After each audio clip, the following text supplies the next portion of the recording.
Welcome everyone to What the Force, and welcome to our segment Meta Music. And today we are going to be talking about J.J. Abrams, the composer's director.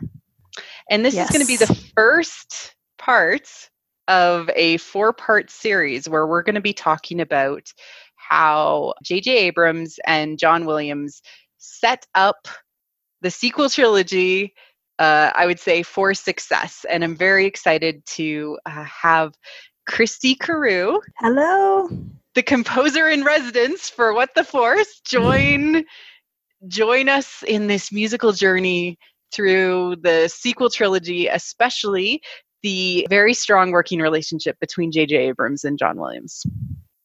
Awesome. I'm so happy to be back and really excited to talk to you because we always have such a good time. I know. You're like one of my best friends now. I know. I was like, so great. I message you every day. I'm like, hello, Christy. I know. If I didn't get to talk to you every day, I mean, the random thoughts that occur to both of us that we have to message each other and like we're getting to speak the same language where we don't have to like preface it with anything. It's really nice. Yeah, it's very nice. And like I've built the most wonderful like friends since starting this podcast. And I tweeted today, this is going to come out in a month from now, but I tweeted today that I wanted to just have like all of the wonderful women I know, and yeah, a few of the guys too, over just to watch Star Wars and drink wine and have popcorn and gummy bears and like just hang out like a good old fashioned sleepover. And because to me that is Star Wars, like, you know, watching your PJs and enjoying it and just feeling it. Absolutely. That'd be so fun. And it just sucks because like I literally know nobody, locally that, of all these people. Like I know so many people across the world, and it's not like we can come together. Except at Celebration, right? So maybe we'll have to figure something out, which would be totally cool. Yeah. So we wanted to start out actually because we had a couple of comments on one of our previous shows, which What the Force Theme was the name of the show. And it was our very first Meta Music. And we had a really good poster. Allie. Shout out to Allie. Allie. Yes. Allie.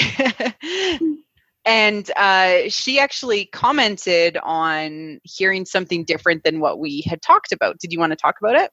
So what she noticed was, and she's totally right to point this out, that in the beginning of Revenge of the Sith, there is a resolution of the Force theme in its like martial/adventure iteration. So, and even when Corsac made the original video that was the compilation of all the times the Force theme happened, she did acknowledge that she had not, gone through and made absolutely sure that it covered every single instance. She's like, I think it's probably like 95%. So I didn't go through and watch the entire thing and compare. I just kind of went off that video. So, I think that we can still safely stand behind the statement, though, that the mystical iteration of the Force theme has yet to resolve. And to me, that is the more emotionally significant. So even though we did hear it resolve in A New Hope and in Revenge of the Sith, the mystical one hasn't resolved yet, and it hasn't resolved at all in the sequel trilogy yet. And it also ties into a little Tumblr essay and a Twitter thread that we talked about earlier this week, where I got an ask saying that, a lot of the music in the sequel trilogy is cryptic, and it's harder to, it doesn't give the same kind of emotional guidance that the prequel trilogy and the original trilogy music does. Oh, it's not straight up. No, it's not straight up. And I also really agree with that. So that's a whole nother thread we can get into another time. But I think it also ties into the fact that, for as many times as we've heard the Force theme in the sequel trilogy, it has yet to really resolve. And I think this is, again, another episode we're going to have where we talk about episode 9. But, as we've discussed before, to hear it resolve in a major key is still something that we're putting our money down on the table and saying we think is going to happen. Yes. And I guess my follow-up question, because, musical idiot here. No. You're so not. You, and that's what the person who asked me that. I don't have any training. Like I don't have any background. I hear the music, I feel it, right? But what is the difference between the Force battle theme and the mystical theme? So it's a difference in orchestration, it's a difference in rhythm, it's a difference in tempo. Like when you hear it in the kind of like military, martial, adventure, battle type theme, it's always faster. It's always more on the French horns and the brass. And actually the cue in Revenge of the Sith, where that opening battle with Anakin and Obi-Wan, it's actually like an astonishing piece of music if you go back and sit down and listen to it, and all the different things that are happening and the way it's paired with the picture and everything. The prequels are definitely him just like showing off, right? I know. Like he is just reveling. I personally think he's at his peak now, but a lot of people think he was at his peak then.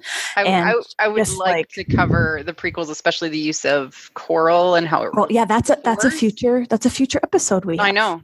Yeah, like after this series, because I really want to cover like the sequel trilogy and what the groundwork that has been laid, and really digging into some of the major characters within the sequel trilogy and what they represent. Yeah, totally. But no, I mean, lots of good stuff. I love the listener engagement. Feel free if you want to ask Christy questions and me by association, because I'll get the questions. Feel free to email What the Force Podcast and just put the title Meta Music question. And we'll maybe do a bit of listener. We should do a mailbag. Yeah, we'll do a mailbag on our next episode with everything else that we're going to be doing, but we'll always have main topics. But I really like the idea of digging in musically into these questions. Yeah, I love it too. And I also like have no ego. Being called out on a mistake or something that I got wrong. Like I'd always rather correct myself and get on the right page. So that's not something that anyone should hesitate to do. So no. And sometimes things feel different emotionally to people depending on kind of the mood that they experience them. And that's cool too. Mm-hmm. Sometimes you hear something and you're like, Christy, what is this?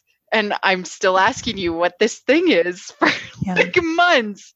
Like, and that's okay too, but I think that what is awesome about this show, this segment specifically, is that we are deep diving into the music. And at the end of the show, we'll talk about what the next 3 episodes of Meta Music are going to look like. Again, it always depends on when we can record, because both of us are pretty busy with life, etc. But we are planning on knocking your socks off.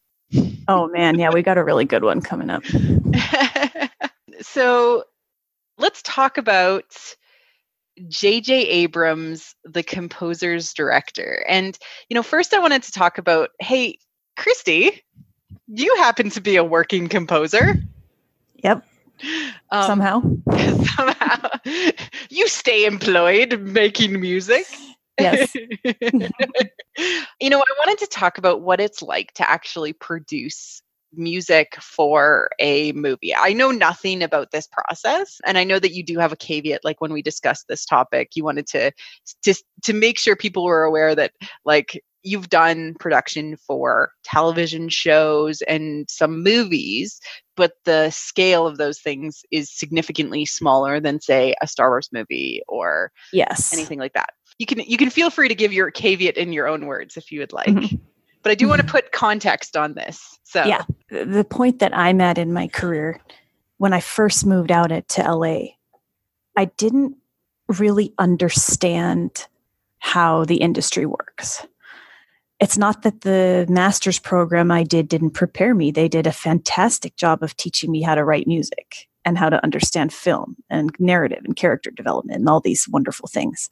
And I didn't come from having a background of a bachelor's in composition. I was always a piano performance and music business major. So I came out of my grad school experience really with a wonderful compositional education. But as far as the business side of it and like what I was supposed to do upon moving to LA, I wasn't super clear on that. And so for the first 5 to 6 years that I lived here, don't get me wrong, I was having a fantastic time.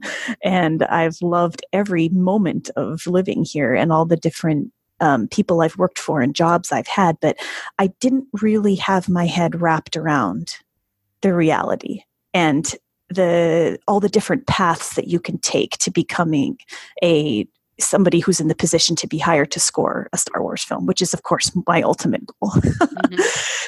Or any Star Wars project. So the type of projects that I work on, I actually had the busiest summer of my life this past summer as a direct result of the Sundance Lab. And I work on small independent film that is really a labor of love and passion for everybody involved. In a lot of cases, everybody working on it is working in some other aspect of the industry, some for major studios and companies, others freelance. But the only thing that I am interested in anymore when it comes to projects that I work on is, what is this story trying to say? How is it trying to affect people? How can I help the director tell this story? What is my role in that? And ultimately, I firmly believe that the music is in service of the story and the character. And for a very long time, it wasn't until I went to the Sundance Lab and I was with these major A-list composers who really kind of got in my face and said, that's a great thing you just wrote, but you are trying to be so clever. And you are trying to demonstrate your ability to bring a theme back and, but it's in a different inversion and a minor key and it's tying in with this instrument and all of this stuff. You are displaying that you are able to bring a theme back and convolute it in some interesting way. But what you just did is not in service of what is happening in the picture and what is happening with these characters and this narrative and this development. And that's what matters more. And of course, these amazing composers like a John Williams, like a John Powell, they can do both, but it's the thing that they're focused on before being clever and doing something ingenious is telling the emotions of the story and the development and the narrative, putting that above everything and really following through on being a storyteller.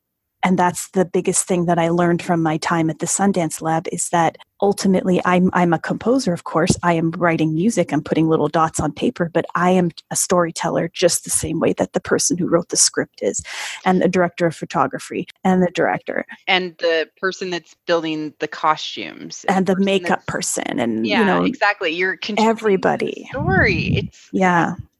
And so the difference between where I'm at and where somebody farther down the line is there's much bigger budgets involved. There's agents, there's big producers, there's, really detailed contracts and all of these different things. And, going to Abbey Road to score with a 90-piece orchestra and all that stuff.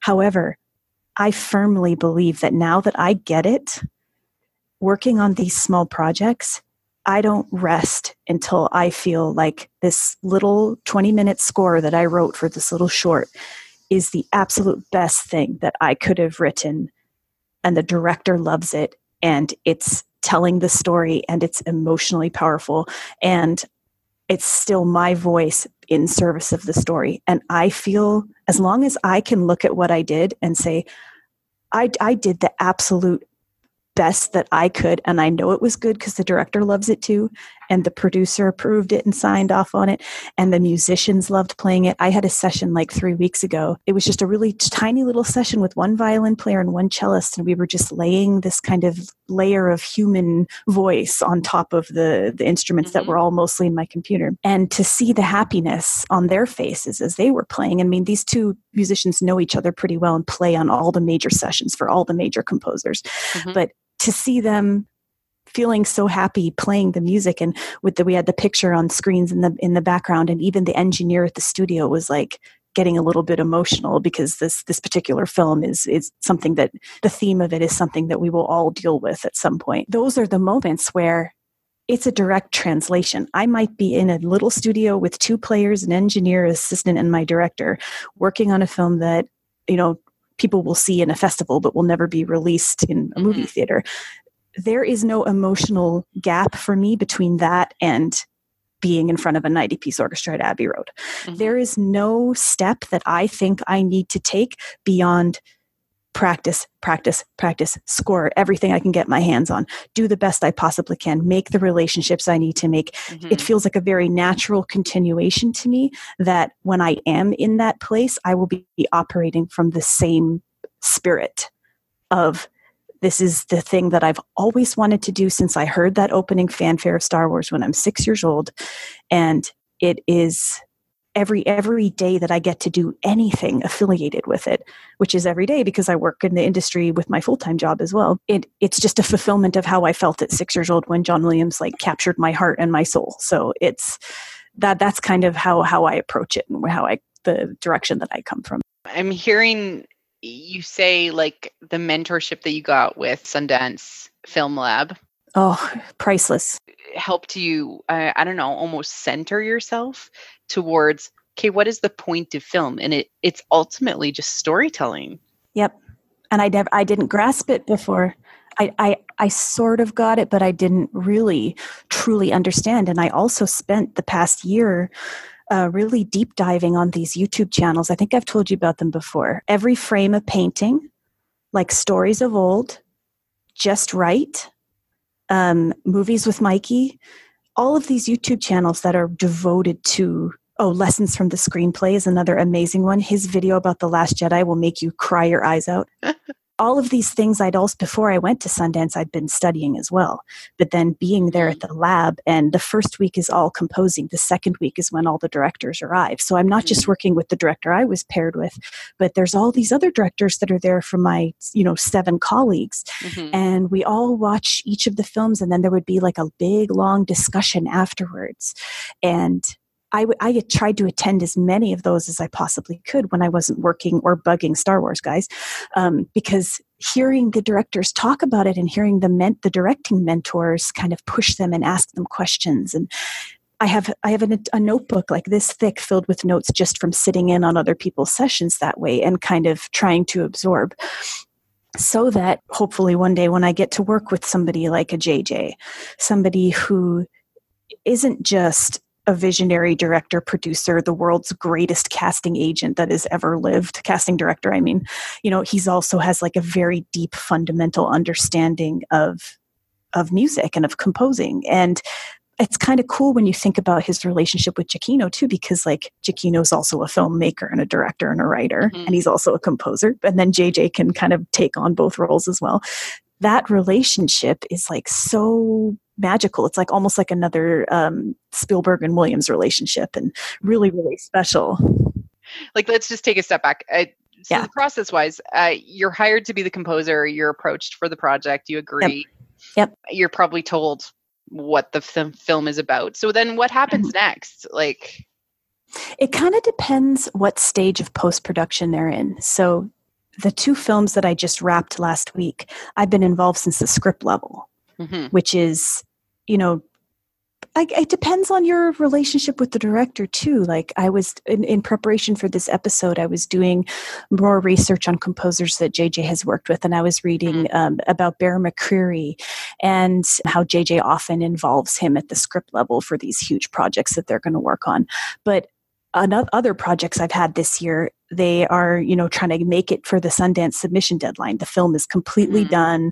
They need someone to swoop in and save the day. And the first thing is very similar to Giacchino with Rogue One, right? Exactly. He had to come in and do that exact thing, and with like a month to do it. Which is just crazy that he produced that score. It's crazy. I know. He's so good. Then you have a spotting session next. Yeah. Like after that. Next. Okay. I will watch it alone first for my own and take my own notes, but then the director comes, you sit down, you watch the whole thing, sometime depending on how long the film is, you watch it multiple times, taking notes about their vision. And again, I was really lucky that both of these films I worked on this summer did not have a temp track in place. Right.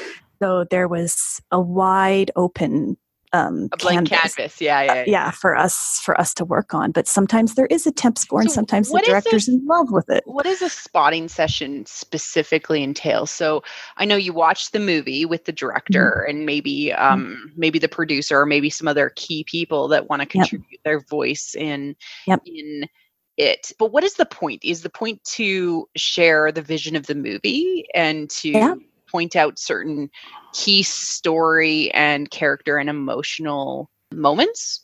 Yeah. And sometimes it's even like down to the nitty gritty of writing down time codes. Okay, the director wants music from here to here. The director wants the music to stop here. They want the music to come in here. Sometimes no music here. Like, do not touch this one. Do not put any music in this scene. It depends on the style of the director. And then I have one director who I worked with again this year. We did 4 films together this year. Wow. After not working together for about 8 years. We kind of fell out of contact, but then when we came back together, we're like, let's go. We have tons of stuff to do. He doesn't want to do spotting sessions with me or anything. He just knows me, and he knows that my instincts are good. And so he lets me loose, and I come back to him with what I've done. And very rarely does he want to say, okay, actually take that out and put it here. Like, because I know his style. Having worked with him so many times now, I kind of have a feel for the flow of his movies and how he edits them and how things work. So, but that's like a very rare situation. This is kind of similar to, Ryan and John, with Ryan putting together a very basic temp score, a map that was, picked from previous Star Wars scores, and gave it to him saying, like, look, this is just kind of what I think, like, maybe, and you do you, and then brilliant. He didn't hear any of it until they were on the scoring stage. I mean, that's also not very rare. Like, I mean, that is very rare. It's not common. I use a website called QDB, where you put in every cue you're going to compose for that project, and your director has access to it too. And then you color code it and change it. This is composed. This one needs to be revised. This one needs your approval. And then as you go through, it gives you the percentage of, how much you've completed and how much do you need to write per day to make your deadline. And it just kind of keeps you organized and keeps it's like a I don't know, a work plan in a way, but like with composition, technology has changed, and I would say John Williams does not write that way. I am absolutely sure he does not use QDB. And but he does.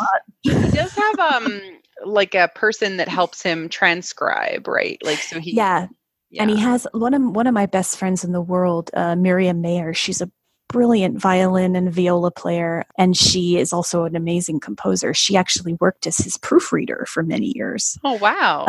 And so she was, getting those final scores and proofing it, his like pencil scores and everything. And she, when we first met, I didn't know that about her.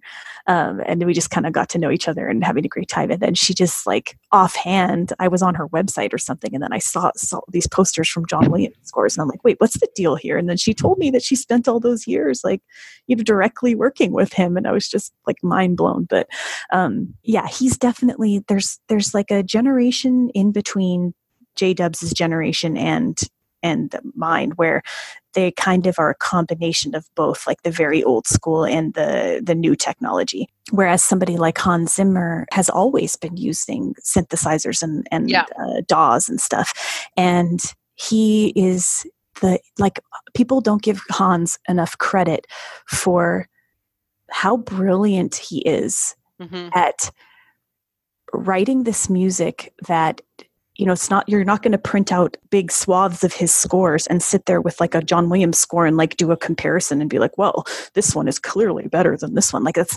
kind of not how Hans approaches it. Yeah. And just because he doesn't come from like a classically trained background, he comes from like a pop rock background, doesn't mean that he doesn't have like an amazing sense of drama and narrative and how to like capture this stuff and how to write music that is like so powerful. It comes from a different place originally. And if you're looking for that kind of feel in your film, then it fills that need, right? But if you're looking for something more classical, the old composers, then, John Williams is the master. One of like me and my colleagues' favorite thing to do, it's like a little, when we'll take a picture of ourselves, like actually writing on like manuscript paper at the piano and like sketching. And, John Williams is famous for these, this is 4 staff sketches that just contain a world of everything that will become once it's fully orchestrated. And sometimes I do like to just like sit down and write that way and pretend like channeling him and pretend, and then like we'll all take pictures of ourselves doing this and put it on the gram. Like, look, like I'm being old school right now. Like I'm writing at the piano with a pencil and a piece of paper. And that's what he does. Like he writes in his home with his piano. Yep. He has somebody that helps him basically put it into a computer so that it can be listened to. right away. So it is a very different process, especially since like when he originally started with George Lucas, like he would, do his method and then have somebody working with him to actually orchestrate it out, right? Yeah, and he's worked with many wonderful orchestrators, and I've gotten to meet many of them: Conrad Pope, Bill Ross, just legends in their own right. Like amazing composers as well as being orchestrators for John Williams. After I've watched a film and I've gotten a sense for it, like I do genuinely, I'm looking at my piano right now, I do genuinely sit over there and like write themes. Mm-hmm. Especially when I started working on Looking for Leia, that's like the first thing that I did was I sat down, and there's so many different themes that I needed to come up with because it's telling so many different stories from across the fandom, right? So I had many different emotional. For that. Oh my God, it is going to be so cool. Like I don't think anybody is prepared for like the level of that cool director ALIAS, like the emotional. Oh, I can't talk about it, but it's really, really cool. No. But you are working on it, which, we have mentioned on the show before, which is just awesome. So John Williams knew he would be composing for episode 7. He knew, right? And he was probably given at least the high level of the characters and probably the plot, things like that, right? Yeah.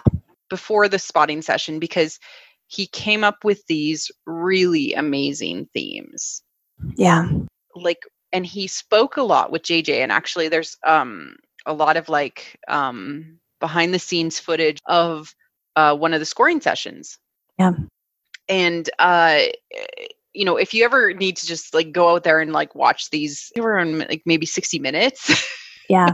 Like they're so wonderful. They're so wonderful. And like John Williams calls over JJ and is like, baby, come on. Isn't that so cute? He calls everybody baby. He didn't call me baby when I met him. I wanted him to, but maybe he only calls men baby.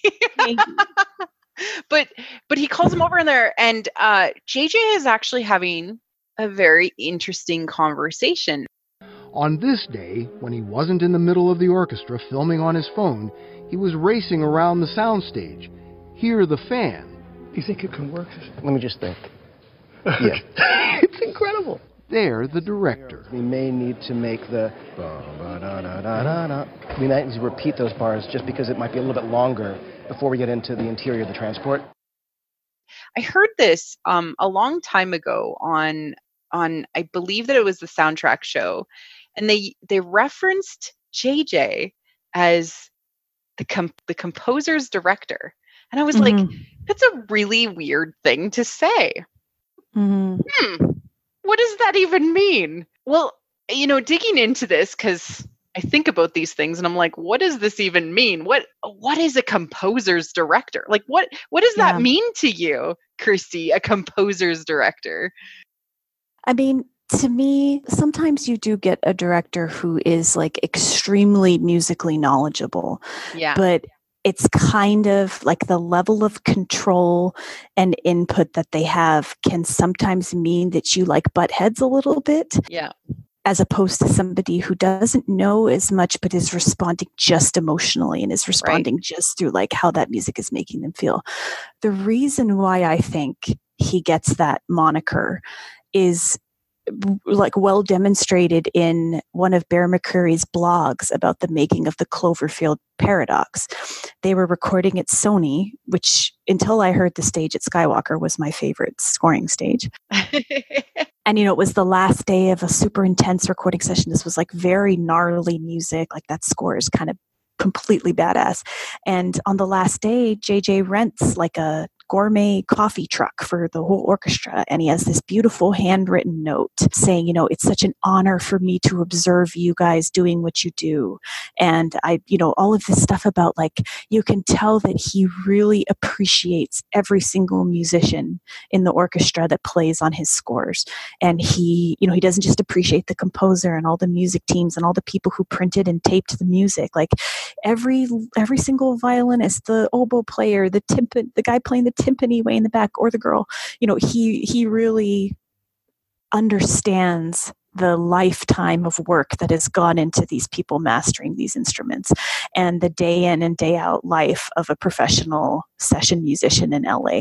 And he wants to show his appreciation in that way, because for him, music isn't just this other layer that's going to be added. Like, he's thinking about it the whole time. Like, that's how I would define somebody who I could call a composer's director. It's somebody who is thinking about these things on a molecular level and is really, really excited to work with a composer, and chooses a composer with intense care, and really wants to work with somebody who they feel is going to bring that level of expertise and emotional connection and storytelling mastery. Yeah. And like, this was in reference to say, JJ brings the most out of the composer of any director that they know. That's so cool.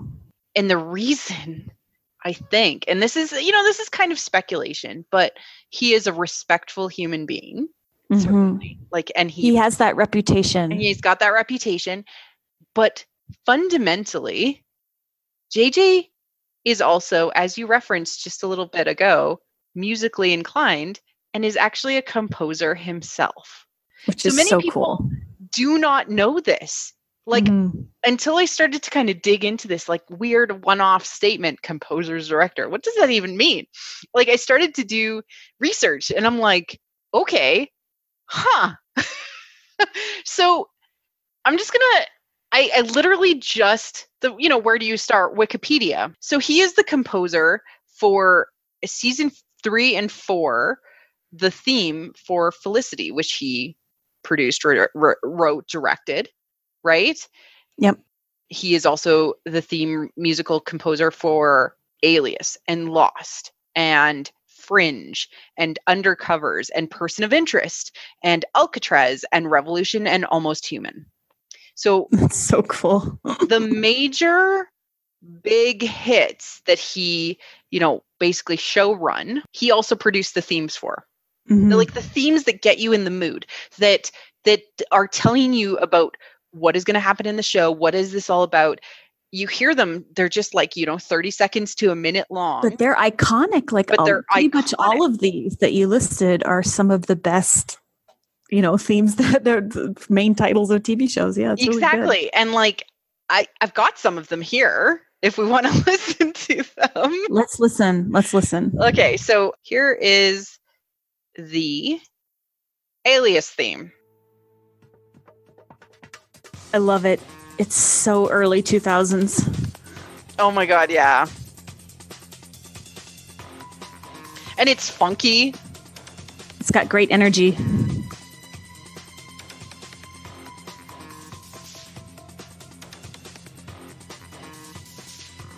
Yeah, it's got really good energy. You can tell it's kind of like a mysterious spy show. It's got that, it kind of lures you into, and it's very much of its era. It's very much of its time period. It's time. Great. Yeah, very much. It makes me want to watch it. It totally makes me want to watch it. Oh yeah. Let me give you a very different one. So, are you enjoying this? I'm loving it. Stick to this. All right, so this is the next one. When you're ready. I'm ready. Oh my God. I loved Felicity so much. Like, there's vocals? It's actually the reason why I went to NYU.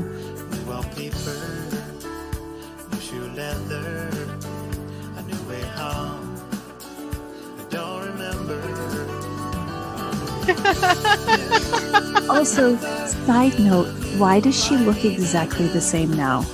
Like, I know, right? She did not age. I'm so excited to see her in 9. So this is Felicity, starring Kerry Russell. And yeah, he did not produce the theme for the first 2 seasons, but produced that theme, which we just listened to, which was season 3 and 4. Oh, good. It's, And I'm going to... Again. Another good one. Again, of its time. Its time. Like, let's do a more modern one. So, how about... I don't know if I told you this also, that I have pins in my bag that I carry around, like how I had that pin to give to Ryan when I met him. I have pins that I carry in the event that I run into JJ or run into Kathy or run into any of these people. And I gave pins out like crazy when I was at Skywalker. And I have a pin especially for JJ in my bag, because I do have a friend that works at Disney and I'm over there, a couple times a month. And just in case he happens to be there at the same time and I bump into him in the commissary, I will be prepared to give him a lovely little present. What does it say? It says Raylo Trash. I think that Ryan Johnson needs one of those. Yeah, that's the one I gave him too. Oh my God. Right, ready? Oh, also the pins are made by Pixie Dusted Mouse on Etsy, and they're fabulous. Nice. Okay, I'm ready. What's this one? Oh, yes. So this is Revolution. Underrated show. I really enjoyed this show. Yeah. But like,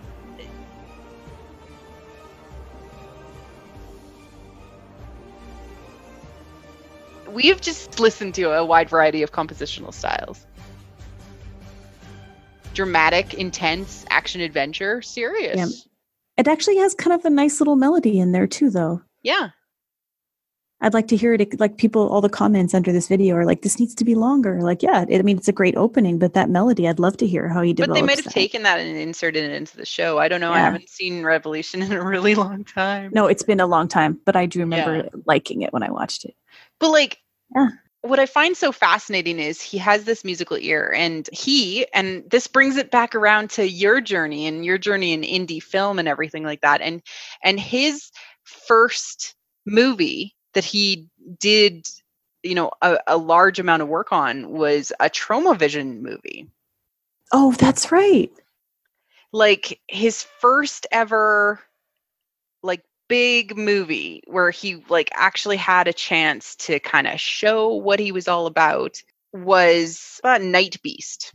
Nightbeast. In 1982, the horror B movie Nightbeast. I love that. And he wrote the music for it.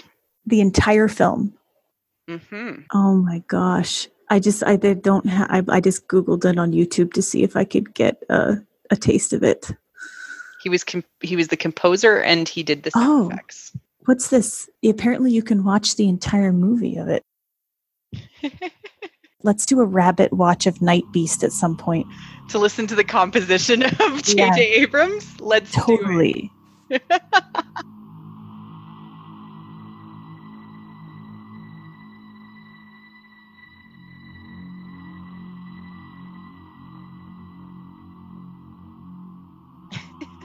It's not bad, honestly. It's very tense.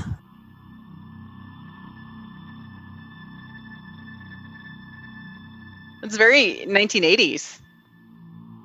Like... synth elements? Yeah, with synth elements, yeah.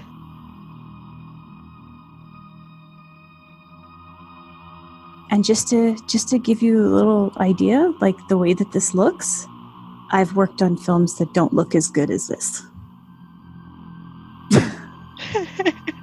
So everybody starts somewhere. And you know why I worked on those movies? Because I really just love doing this, and I don't care what it looks like. If I think the director has a good heart and is telling a good story and it's going to be entertaining, I'm going to do the best job that I can on the score. It's very synth. Like, this was very 1980s, like, this style. That's so cool that he wrote the entire score. I did not know that. My respect for him just went pew, pew, pew, pew. Good job, JJ. I'm looking forward to right? Oh, when I made that pew, I was going up, everyone. Well, I went pew, pew, pew, like Star Wars guns.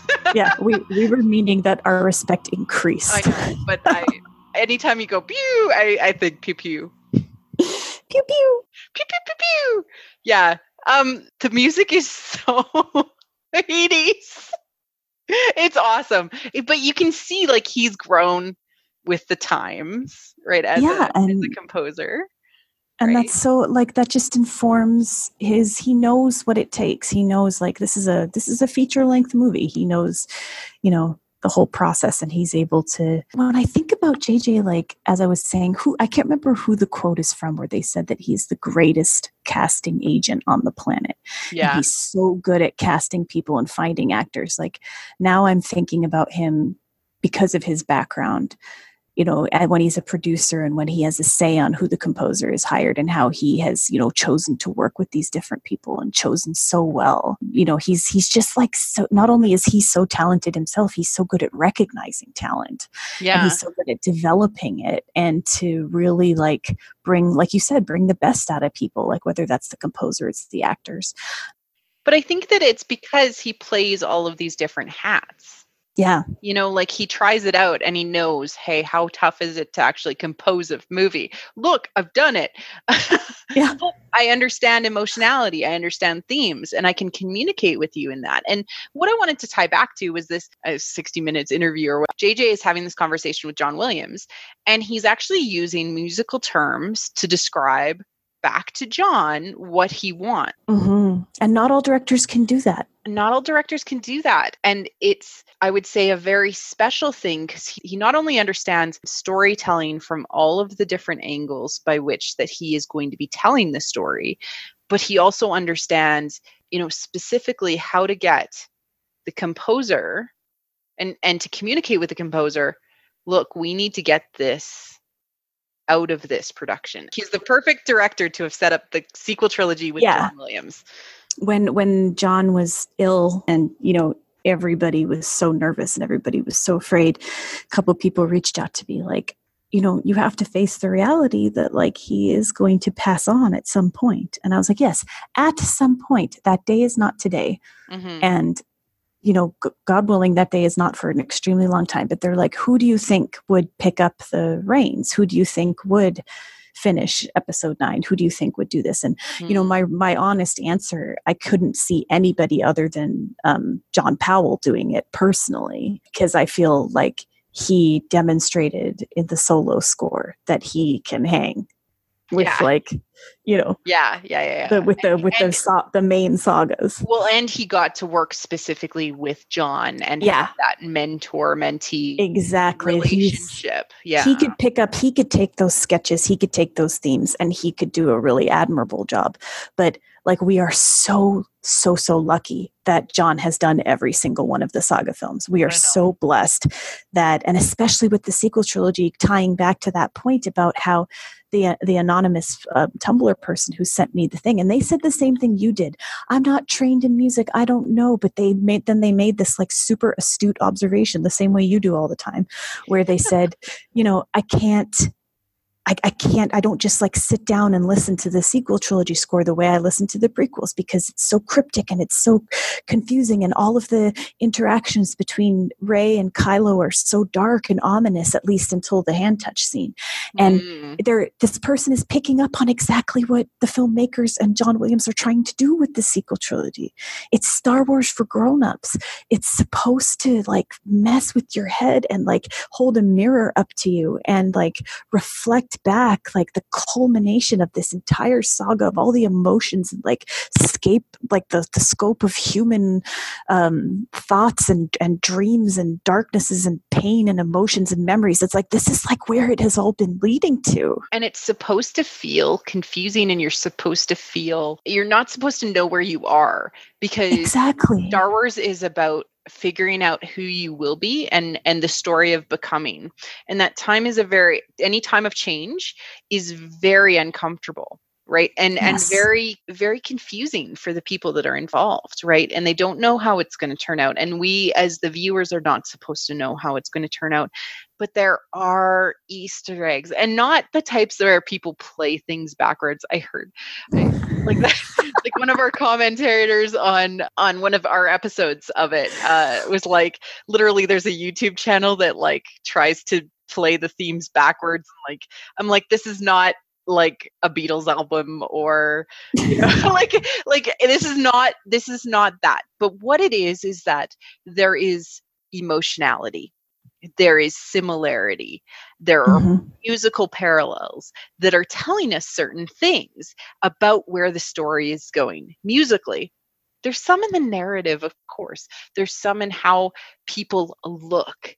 Like, and this is all there to tell us something, right? And women always figure out the truth, to quote Han Solo. Of course. Always. So what does this all mean? Well, we're saying that J.J. Abrams was not only chosen because he is a brilliant storyteller himself, a brilliant writer himself, working with, of course, Larry Kasdan to write The Force Awakens, but he was also chosen because of the importance of the musical themes and to communicate that story to John Williams so that those themes could be used in a particular way. Absolutely. Because they're going somewhere with it. And they've always been going somewhere with it. When I log on to, my phone in the morning and my apps give me these recommendations of stories, and I see this article called Episode 9, J.J. Abrams course correction. And, he's vastly changing X, Y, and Z, like right now as they're shooting. It like drives me crazy because yes, of course, there was the element of, oh crap, we hired the wrong dude to do this. He's trying to go too far away from what we want. Like, why do people think Trevorrow got fired? It's because he came with a vision that didn't gel with what they had set up. It's not like he came with some brand new story that they had no framework for, that they're like, okay, bring us your ideas. No, they had the lane that he needed to stay in and he wanted to go out of the lane. Yes. And they had a plan. I don't understand how people can say that they didn't have a plan.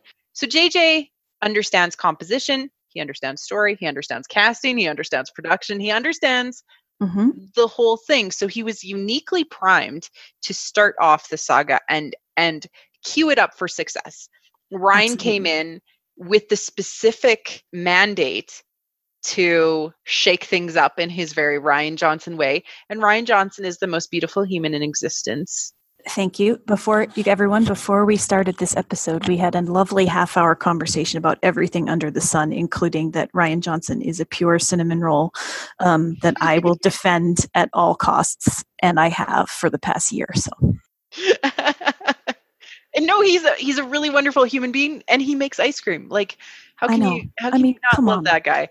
But I just, in this episode, we were just researching J.J. Abrams, obviously because of his compositional background, but also his experience and his working relationship with John, which was very directive, actually. He was even though he was respectful of John Williams, he very hands-on knew what he wanted to do. And they talk about that in all of their interviews together. They say, yeah, JJ knew what he wanted to do and he listened to me when I knew the feelings, but JJ knew what he wanted because he knew where the story was going. Ryan has only ever worked with one composer. Yep. His cousin. Who's wonderful. I love Nathan Johnson's music. But it's Star Wars, so he's going to be working with John Williams. So he stepped back and he was very respectful of that. But all of the themes and all of the groundwork had been laid. Yep. Why is that important, Christy? Let's talk about that. There is a theme that is played more than any other in The Force Awakens. Do you know what theme that is? More than any other theme. And it's different from the one that is played more than any other in The Last Jedi? Yes, it is. It is. It's Rey's theme. It's all over that whole soundtrack. Yeah.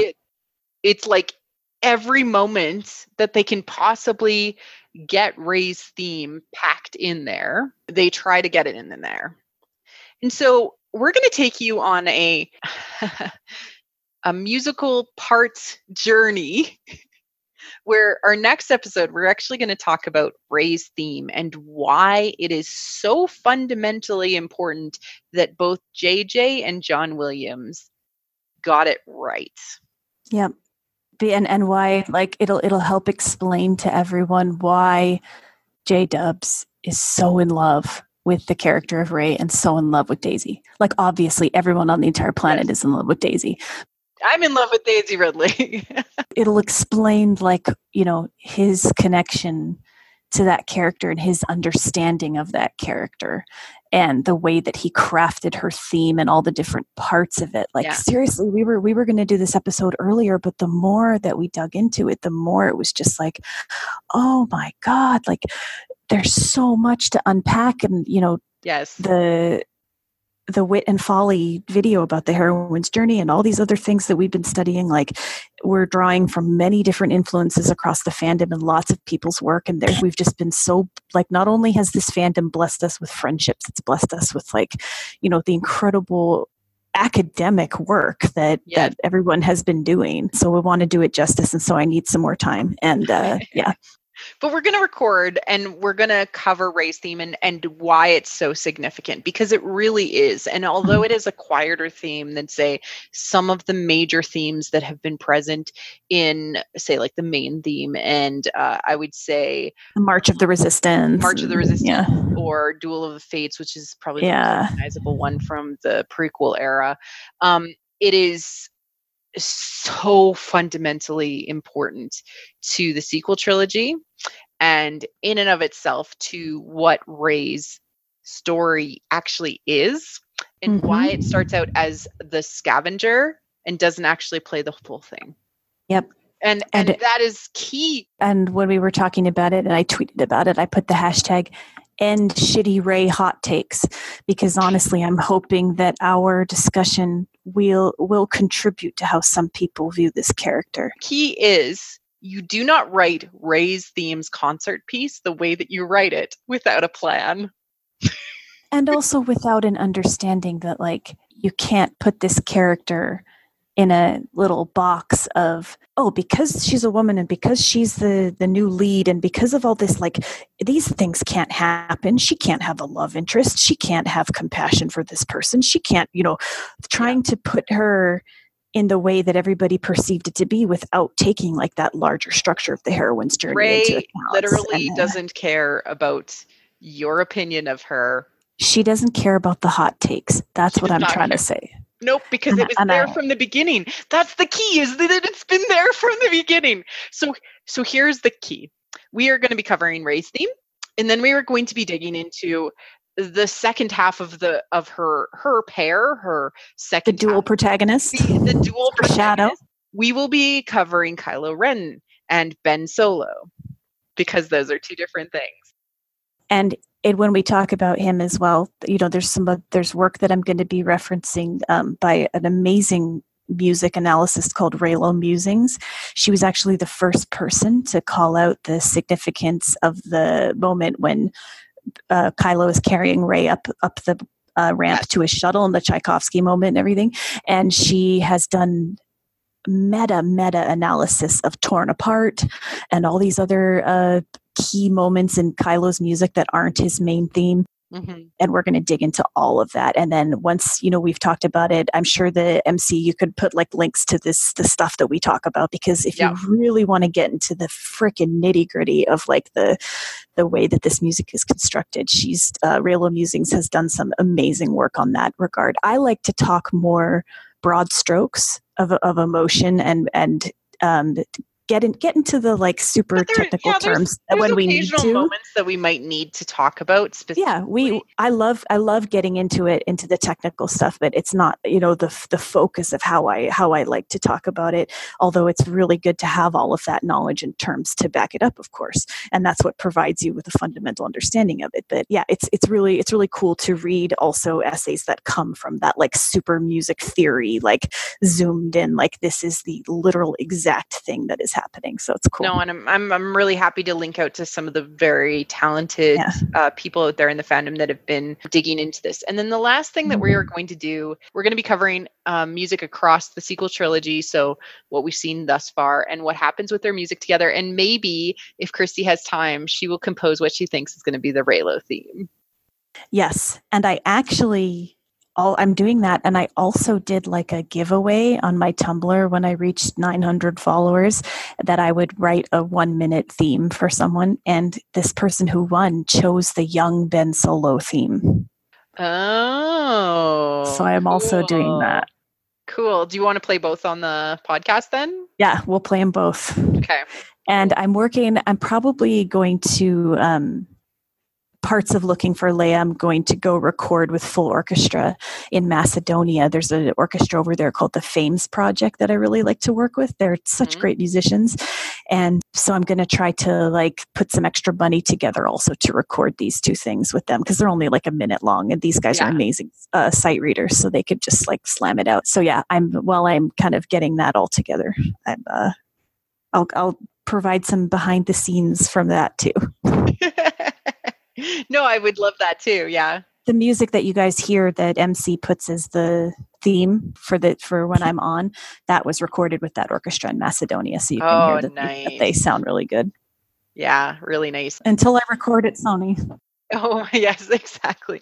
We have a journey that we're going on because we feel like it's really important to, I don't know that any women composers have talked about the sequel trilogy on a podcast yet. Maybe they have. I haven't done too much research, but that also ties into another thing. At some point, I know we're going to talk about some of the newer composers that have been brought into the Lucasfilm family, the composer for Resistance, and then my friend Jermaine Stegall, who's doing the music for the fan stories series that Lucasfilm did. Oh, yeah.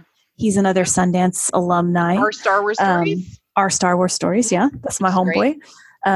But you know, even with these new additions to the family, there is still yet to be like a female composer working on like an official Lucasfilm thing. So I don't think that I'm at the point in my career where I will be the first, but I definitely am looking forward to that day when they do bring a woman composer on to help tell some of these stories. I would say that people that work on Star Wars are all fans. Like at the same time, they love the wars, or else they wouldn't want to do this.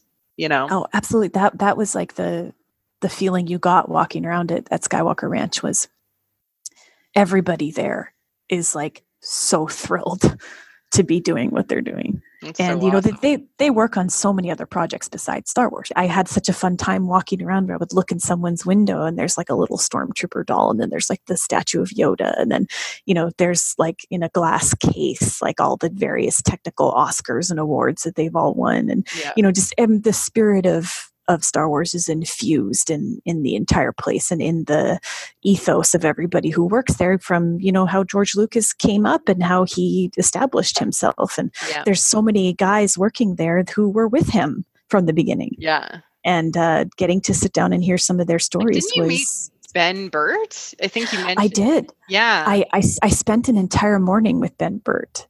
What? And it was his birthday. Like, so I don't have a cake for you, Ben. I didn't have a cake. I am crying inside because he is also the voice of R2D2. Yeah. His own voice to R2D2. And I got to see how he did it. Like I was basically sitting in the cafeteria. Really? Yeah, I was sitting there, and someone had told me the day before that he, you know, would come and eat breakfast with everybody. And so I was waiting for him. And I saw him walk in, and he immediately felt me looking at him and was kind of like, He went and got his coffee, and then I approached him when he was done eating, and I explained about myself, and he was like, well, you know, that's my office right up there. You can come by around 11 o'clock. I'll see you later. And I was just like, yeah. So I ran up to my composing room and I got as much done as I possibly could. And then I went to meet him, and I ended up getting to like see all of his artifacts and talk with him. But he told me all these really amazing stories, and just like such a sweet guy, like so very dry sense of humor. Don't approach him before he has his coffee, right? Like, yeah, I definitely waited, and it just also happened to be his birthday, and he was so generous with his time to, you know, just sit there and indulge me. And so what does he do now that he's like not? I mean, he's not in charge of sound. That's Matt Wood, right? Yeah, he works. He still works on tons of projects. He had all his computer screens open of stuff that he was working on. And it's so funny because people are like, why isn't Ben Burt still around? Like, he is. He's just, you know, works probably on what he wants to work on. That would be my guess. Literally too old for your garbage. I think that he definitely has the coolest office out of all the offices that I saw too. Like, I really enjoyed Ben what he wants. Like, he knows everything. And I also spent a lot of time with, I'm sure I'm pronouncing his last name wrong, John Roche or Resch. He's like the world-renowned Foley artist, and he took us on a little mini tour of their Foley stage, and he gave me plenty of trivia. In the Force for Sound special? I think he is, yeah. Nice. He, at one point, there was somebody who had worked on a different Lucasfilm project, and he'd come up to the ranch for the day with his 2 young sons and his wife. And John was like, giving them a little tour and telling all the trivia to the 2 little boys. And then there was like, a 6-year-old and 8-year-old, and then me like sitting there right next to like listening to every trivia. And, and then John would ask, well, do you know what they used for the sound of Chewbacca? And I was like, sitting there with my hand up. It was really, I mean, if there's like happy that we actually got to talk about this on the podcast. Last time we had to like kind of talk, just we talked about Solo, which was important at the time. Yes, so good. Like it's such a good soundtrack. But like actually hearing your experience with Skywalker, yeah, it was. I mean, there's like the top 10 days of my life, and there's when my kids are born and getting married and all of that stuff, and then like every day for the rest of those 10 days or the days that I was there. For sure. It's unbelievably amazing that you got to stay there. And Christy, I think on your first day, you messaged me with a picture of a Skywalker Ranch coffee cup because I did. Sitting out on the patio, and that's all I got. And then you were like, it was amazing. And I'm like, yeah. Oh my God, you couldn't tell me anything. But I mean, it sounds like you just really had a great immersive experience. You learned a lot. I'm so proud. And that was every composer and director fellow that was there got that experience. But for me, it was just an extra layer, like to be at the level of fandom that I am, and to be in basically like, obviously Jerusalem is the holiest place on the planet to me, but like Skywalker Ranch is number 2, right? Like if there's my 2 pilgrimages, those are the places that I would go. So to be there and to be surrounded by that history and surrounded by my heroes and these people who I just never expected to be sitting across from a breakfast table eating a gourmet meal and drinking coffee out of the espresso machine that Francis Ford Coppola gave to George Lucas in 1976. Like I was not expecting that to be a thing that happened in 2018 for me, but it was. Yeah, so it's pretty cool. It's pretty cool. And the conversations that I had where I grilled these guys, are not things they didn't tell me anything they weren't allowed to tell. Yes. But I'm still, it's kind of like that thing of being invited to someone's house for a dinner party and you chat about that person's job and how they're doing and the things they're working on. It's kind of like that element of, I got like a little window into their world, and it's not something that, I can just go around as much as I want to tell everybody in the fandom about the cool things I learned. It's like, I'm not able to. Yes. And I completely understand why, but everyone can rest assured that there were no secrets divulged. There were no hints given. There was nothing that, I don't have any sort of magical inside knowledge. The only inside knowledge I have is that they are all precious, wonderful human beings. And that you picture them working on this movie, you picture them being lovely, they are. I would say they love what they do and it comes through, right? Like that's key, is the love gets put into the product, and they're all storytellers. And what they shared with you, I believe that you told me, was just this ability, or just their experience in being around that and being able to ask questions has given you so much. So I'm very excited to hear what you compose out of that with all of the projects that you've been working on. Yeah, that's what I'm the most proud of. Like when I wrapped these 2 films, I went to Paramount last week for the mix of one of them because the director works at Paramount and can use their facilities. And I took my son with me because I don't like to be away from him on the weekend, or my daughter, but she was sleeping because she's younger. And we sat on a beautiful mix stage, and it was up on a really big screen, and it's like these giant speakers that are as big as I am. And the mixer, who, works on a lot of really major TV shows, he had assumed that I had recorded the entire score live when I did it all with samples and one live cellist.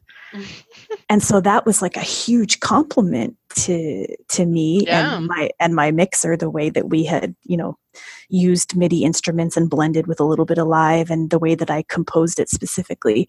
And when I looked over at the director and his producer, who's also his wife, they both were tearing up. Like at the end of the movie, they were tearing up, and I was tearing up because it's like such a great little movie, first of all, but it was this months and months of work, and the result of it to be something that I felt so good about. Like I really had put my whole heart and soul into it. And I knew that my process had changed. Like I had already written some things before I went to Sundance on this film. And when I came back from Sundance, I scrapped it all. And I started over with this new understanding that I had gained there. I'm so proud of you, Christy. Oh, thank you. I can't wait for everybody to hear it. And I'm really looking forward to hearing the Looking for Leia themes and what you're doing for them. Yeah. And that's just going to be amazing. And I'm also looking forward to deep diving with you on Ray's theme. Yeah. And Ray herself, because she does get some quite interesting music throughout the two movies we've seen so far. It's fascinating, and we will... Oh man, it's going to be really cool. I think I'm really also interested. I hope we get a lot of listener engagement on that too, because, we're going to be presenting some ideas that, we'd love to hear everyone's opinion on, and hear because a lot of people have read these same books and essays and stuff that we're kind of getting inspiration from and understanding from. So that'll be really cool too. Hopefully there's a lot of engagement on that. Listen up to the Force Awakens soundtrack, listen up to The Last Jedi, in preparation, and they're both on YouTube. So even if you don't have them, you can listen through them. Oh yeah, the whole score. The whole scores are on YouTube, so you can listen up to them and hear through, so that you can pick up on that. And also, if you can get a chance to watch the score only version of The Last Jedi, I highly, highly, highly recommend. Yes, and I actually just gave someone the lesson on how to do so. So the way that you have to do it is through Movies Anywhere. And if anybody needs help with it, I have a link that explains the entire process of how to get that. I have it on iTunes. I don't know. I have it on my Blu-ray. I have it on, I've ordered it digitally through Vudu. And so then I went through the Movies Anywhere link and got it on Vudu as well. Okay. So, yeah. Yeah. No, I think that there's and I heard somewhere that you can't necessarily watch it in Europe, for some reason work. And you can't watch it in South America either. One of the Tumblr people I was talking to is from Venezuela, and she can't get it. So, oh, that's frustrating. And I want all the movies with score only. So. I know. I wish they could do that. Do that, cool. Please. But we're very much looking forward to the next episodes, a series of episodes, the next 3 episodes of this 4-parter. JJ adds something special, and we're going to kind of point out where we think that particularly came out. Yeah. Just as a reminder, stuff that we kind of covered at the top of the show. If you want to give us any kind of questions or listener feedback that you want us to cover on the show, wtforcepodcast@gmail.com to ask those questions. Make sure you study up so you're prepared. Christy has a great recommendation. If you like what we do on this show, please do check out. Okay. So the name of this Instagram is Star Wars Music, and it is, not an official account. It's a fan-run account, but this person who runs it writes so beautifully about music, and is a musician by training. I don't believe is a composer, but is a performer, and makes these beautiful posts, not just from the saga films, from the video games. I see one from this week from Battlefront, from the Clone Wars, from Rebels, from Solo. Actually, John Powell follows the account and comments very sassy comments from time to time.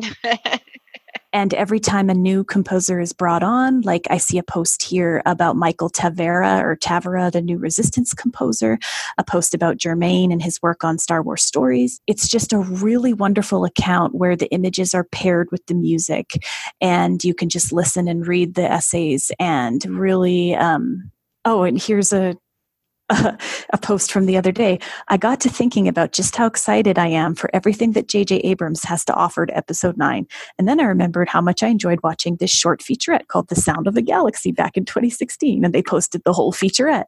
So it's really just cool Star Wars music focused. And they post really cool stories too, and take fan mail, take submissions, take requests for a certain cue to be covered. Just a really, it's definitely my favorite account on Instagram, and I really enjoy it. And so I just wanted to put a little bit of a plug in there. I was not paid for this in any way. It's my own pure enjoyment of this Instagram account. Yeah, no, and certainly we're going to be plugging some Tumblr people as well as some other people that have, deep dived into these themes. We'll reference them as much as we possibly can. Yep. My whole theory on Ray's theme, which I originally triggered this whole series of things that we're going to be deep diving into, was my own brainchild, and Christy backs me up, which is brilliant. So yep. Thank you. It's just basically deep diving into Star Wars made me crazy, I guess, and think two things and go, wait, is there actually something there? Wait, Christy, is there actually something there? Yep. In this? That's why I always tell you that you know more than you give yourself credit for. Right. You have really fantastic instincts and a really great ear. Oh, thank you. I'm very much looking forward to digging into this stuff. And thank you on our mini musical journey into J.J. Abrams, which we didn't even know he was a composer. I would say most people probably didn't. I did not. Yeah. Until you told me and we started looking into this, I did not know. Yes. At all. So I hope you had fun with this episode where we talked a lot about JJ, a little about Christy's experience at the Sundance Lab, which took place at Skywalker Ranch. Oh, you lucky one. And set up our next 3 episodes, which we will talk about Ray's theme, Kylo, and them together / what we also have seen in the sequel trilogy. I'm very excited. It was awesome. So, Christy, where can people find you out there on the web?